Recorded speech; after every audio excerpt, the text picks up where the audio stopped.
Hello बच्चों, चलिए प्रश्न को देखते हैं। प्रश्न है, निम्न में से कौन सा यौगिक जल में विलेय है? विकल्प ए NiCO4, विकल्प B CONH3 whole thrice Cl3 और विकल्प सी PtNH3 होल 4 Cl2 और विकल्प D NiDMG whole twice dimethyl glycine. तो देखिए बच्चों, यहाँ पर बात करें प्रश्न की मुख्य अवधारणा, तो बच्चों यहाँ पर समझे, हमें जो यौगिक दिया गया है, कौन सा यौगिक जल में विलय होगा, इसे देखने के लिए देखिए हम क्या करते हैं। यहाँ पर हम जानते हैं कि जो हमारे पास में उपसर्जक यौगिक होते हैं, यहाँ पर ये हमारे पास में उपसर्जक यौगिक है, जिसमें यदि हम इस प्रकार से लिखे इसे Ml, यहाँ पर ये हमारे पास में सेंट्रल मेटल आयन होगा, ये ML6, ये L हमारे पास में लिगेंड होगा। वहीं बच्चों बात करें यहाँ पर A, जो कि हमारे पास में एनायन होगा, यहाँ पर हम इसे A3 लिख दें। तो बच्चों यहाँ पर ये हमारे पास में, यहाँ पर इसकी बात करें तो हम इसे समन्वय मंडल कहते हैं या समन्वय क्षेत्र कहते हैं। यहाँ पर ये हमारे पास में समन्वय क्षेत्र होता है, समन्वय समन्वय क्षेत्र।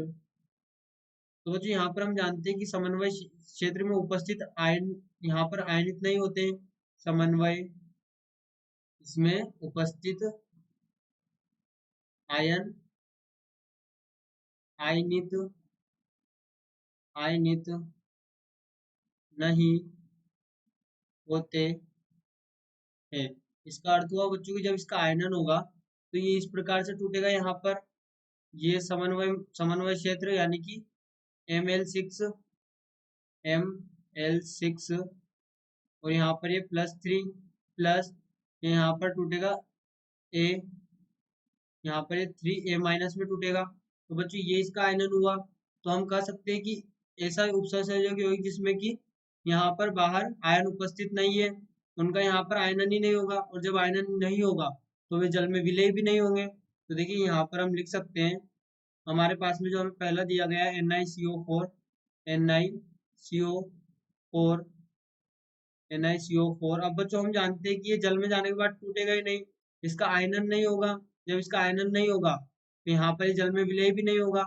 वहीं पर बच्चों अगला जिसकी बात करें, ये हमें दिया गया है CONH3 होल थ्राइस Cl3। तो बच्चों ये भी पूरा एक कोऑर्डिनेशन जो उपसर्जक यौगिक है, ये भी पूरा एक समन्वय क्षेत्र के अंदर है। तो यहाँ पर इसका भी आयनन नहीं होगा, तो ये भी जल में विलय नहीं होगा। इसी प्रकार से बात करें तीसरा विकल्प जो कि हमें दिया गया है PtNH3 होल 4 और यहाँ पर ये Cl2। अब बच्चों यहाँ पर देखिए कि यहाँ पर समन्वय क्षेत्र तो उपस्थित है, इसके साथ में यहाँ पर आयन भी उपस्थित है, इसके साथ में यहाँ पर आयन भी उपस्थित है, जिसे स्पेक्टर आयन भी कह सकते हैं।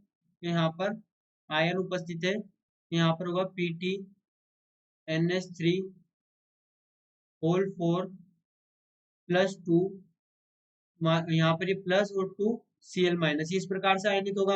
और बच्चों बात करें यहाँ पर चौथा जो हमें दिया गया है NiDMG whole twice DMG whole twice. तो बच्चों यहाँ पर ये भी पूरा एक समन्वय क्षेत्र है, तो ये भी आयनित नहीं होगा।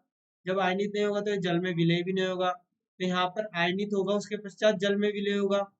यहाँ पर आयनित होगा जो आयनित होगा वह जल विलय यौगिक होगा।